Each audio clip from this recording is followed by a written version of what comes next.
It's a pleasure to introduce next speaker, Professor Giuseppe Mancini. He's a full professor at the first engineering faculty of Politécnico de Turín of structural engineering and bridges design. Member of teaching body of PhD School in Structural Engineering and Mathematical Engineering. Professor at the Master of the University di Bologna and Roma. Professor at the International PhD of Rose School of Pavia. Honorary President of FIB. Chairman of Project Team for Eurocode for Concrete Bridges. Chairman of Subcommittee 2 Commission. Concrete Structure, TC 250 of European Community in the period of 2005 until 11. Chairman of the CIS Uni Bridge Design, member of the Science Academy of Turin, partner and president of the Board of Directors of Engineering Society of Turin, design leader of more than 150 railways and road bridges, author of more than 130 publications on behavior of reinforced concrete and pre-stressed concrete structure, both in serviceability and ultimate living state, steel ropes and structural steel element fatigue, mechanical and geometrical non-linearity in reinforced concrete and pre-stressed concrete structure. Professor Mancini, thanks to collaborate, and he will talk about from experimental design, a probabilistic definition of design formulation from empirical and semi-empirical resistance method. Thank you. Carmen, what I have to say, unfortunately, we knew each other in the last 20 years, more or less. and this is a pity because looking at what you did in the previous year was better than I knew you before, well before. But I think that we will have time to work together in the next 20 years. Well, my presentation is just a concept on the interpretation and the introduction of reliability aspects in the design formulations derived from empirical and semi-empirical resistance models. What we do generally, the design formulations are derived in compliance with a prescribed reliability method. This is necessary because we have the experimental test and then we have to interpret this experimental test, but at the end we have to introduce the reliability. And there is then the necessity to calibrate by the application of a consistent safety format these formulas that we use every day in the design.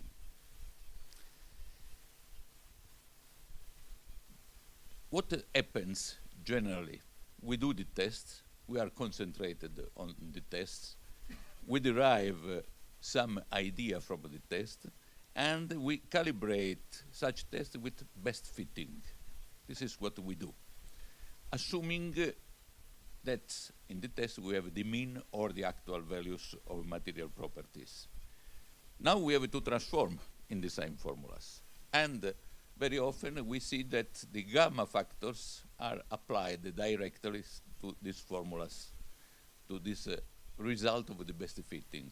This is generally incorrect because generally we don't have a linear relationship between the variables, the different variables, and the design formula and the bearing capacity.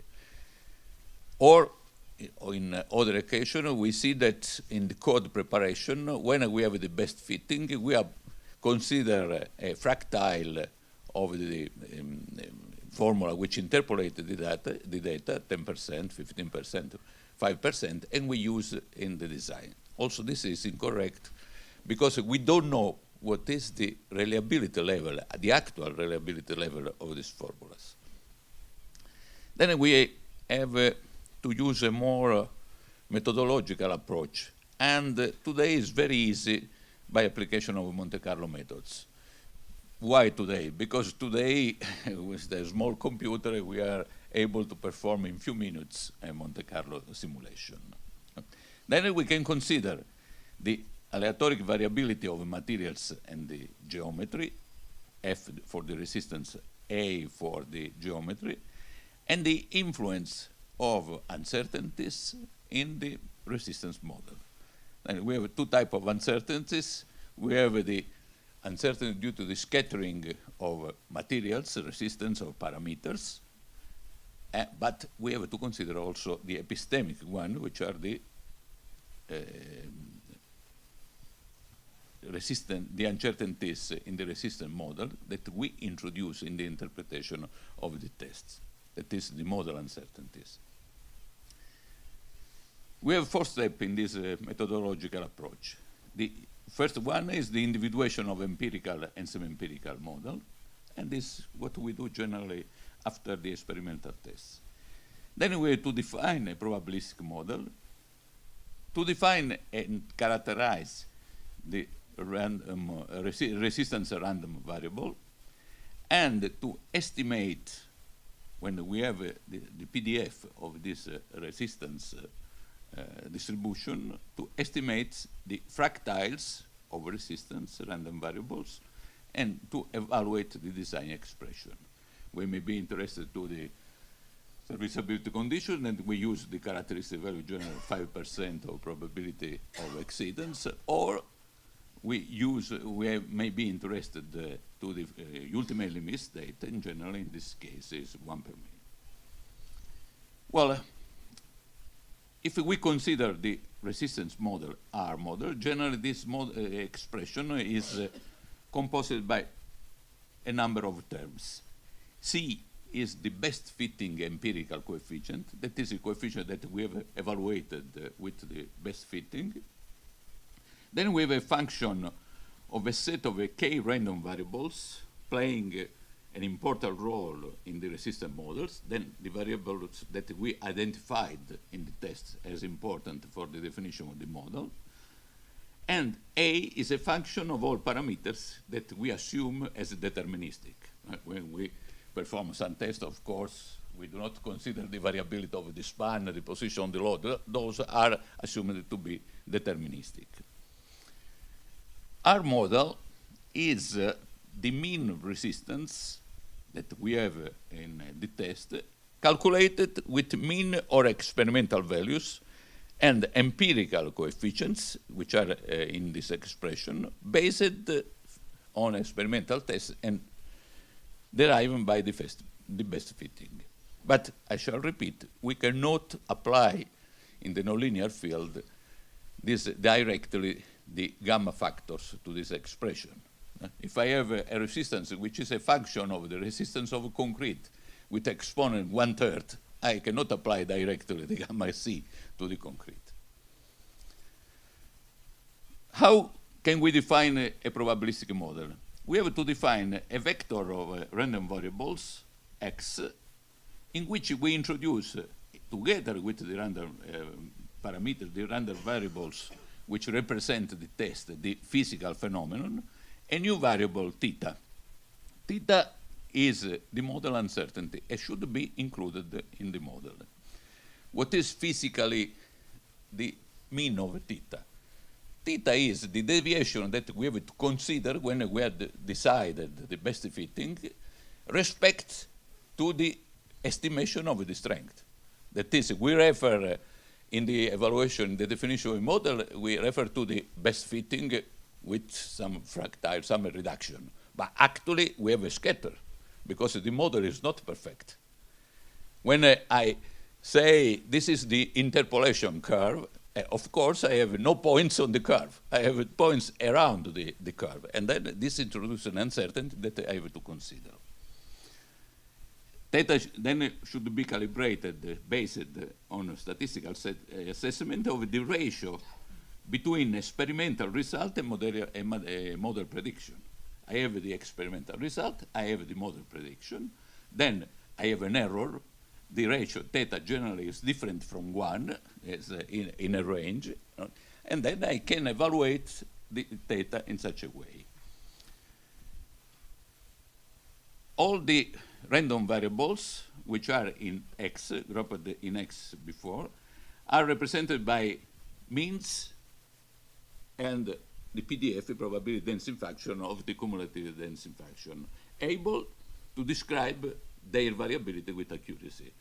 Very often we have just 2-3 terms, sometimes only one which has this problem. The others are constant or problem that we variable that we introduce in a deterministic way. Then, practically, we have to evaluate a function R of x, which represents the random variability of resistance, accounting for material aleatoric uncertainties and model uncertainties, which is the product of the two functions, theta, model uncertainties, C, that we defined before, the constant parameters determined in the best fitting, and a function of the x variable that we consider, and the deterministic parameter A. In general terms, we have to analyze the function zeta of x, which is the ratio between the experimental values and the theoretical one that we are assuming to represent the physical phenomenon. Well, zeta can be evaluated by means of Monte Carlo sampling from the probabilistic distribution of the involved random materials, random variables. We have to consider a significant number of samples in the Monte Carlo, but I will show you that there is no much difference if we use 10 to 6 or 10 to 8 attempts. The difference is practically nil. 10 to 4 gives some difference, some small difference. Well, when we have launched the Monte Carlo, we can evaluate the probability density function of the zeta of x function, and estimate the fractals of resistance to which we are interested. You see here the probability density function.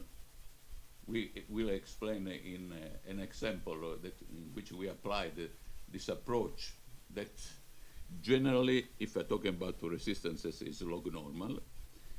And here, generally, we consider the fractile 5%, then very easy to calculate, here more or less, for serviceability condition, and the fractile 1 per mil. For that, we use the form approach. Then alpha is the sensitivity factor of the form, generally 0.8 on the resistance side.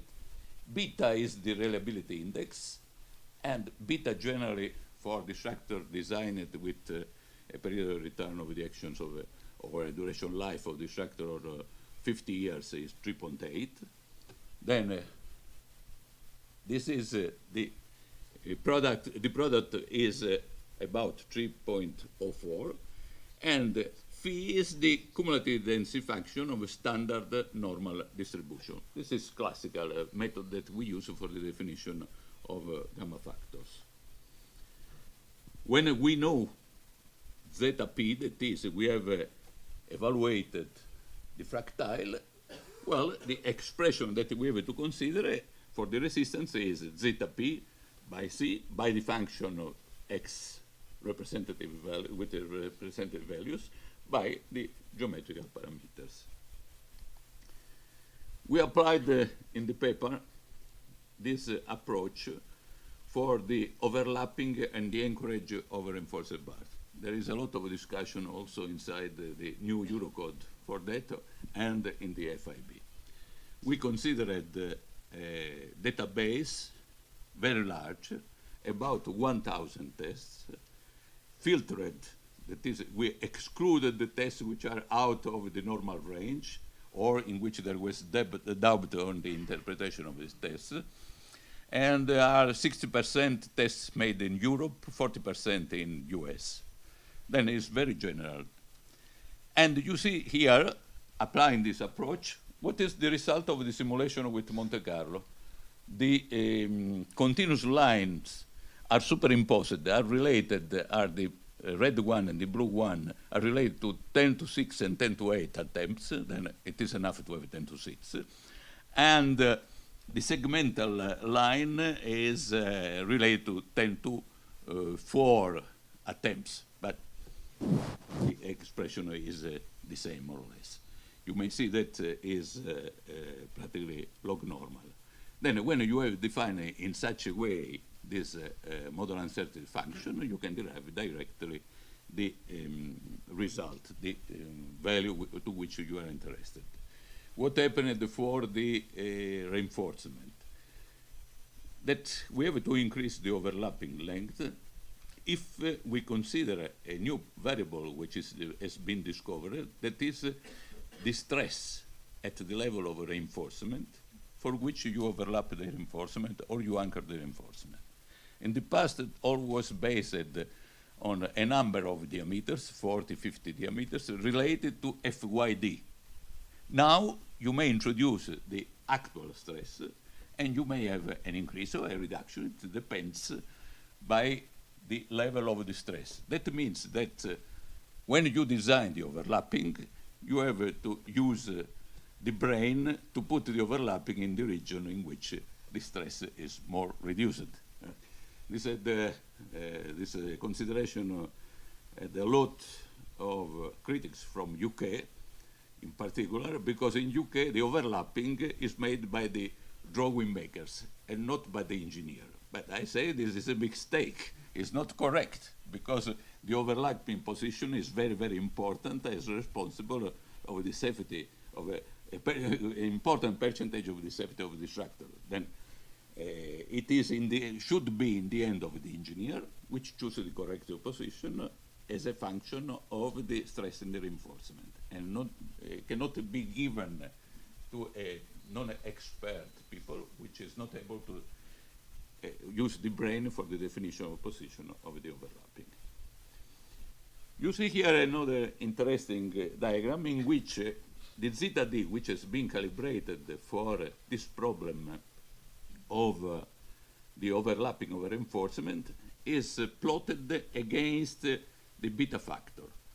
Why is important? Because in the existing structures, we are authorized, the bulletin 8 of FIB give a very good guidance, we are authorized to change the beta factor. If we consider in a bridge, for instance, a reference period of 30 years, which is enough to repair the bridge, you have time. Otherwise, after 30 years, you make a second assessment. And you consider a length, a span of the bridge of 40 meters, because there is the negative effect of a group of people involved in a collapsing case. Beta is of the order of 3. Then, a structure designed with, that we design with 3.8 as new structure, when it's verified as existing structures, may be verified with the use of 3. If you use of 3, you can recalibrate the gamma factors, and you can recalibrate the model uncertainties, which depends strictly by the beta, and then you can arrange a new value for the model uncertainties, reduce the gamma factors. That means you increase the bearing capacity, also take into account the damage in case, if any damage, and you may reduce also the overlapping length. It seems that we are playing the pale of G cards. What happens, we can change the parameters, but it's not so. Because if we consider on one side the new structures, and in the other side the existing structures, there is a large difference in the reliability concept. Because the uncertainties that we have in new structures are not the same of that one that we have in old structures.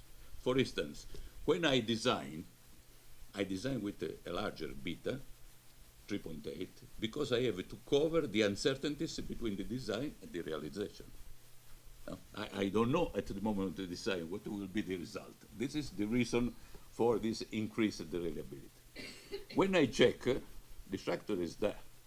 Then if I have a good knowledge of the structure, and this is my interest to have a good knowledge of the structure, Very often the contractor says, oh, too much tests, 40 cores. Just yesterday, phoned to me. You asked the 40 cores on this bridge. It's too much. No, it's not too much, because if I have 40 cores, I have a very good knowledge of a concrete strength. I evaluate very correctly the mean, but also the coefficient variation will be smaller than 15%.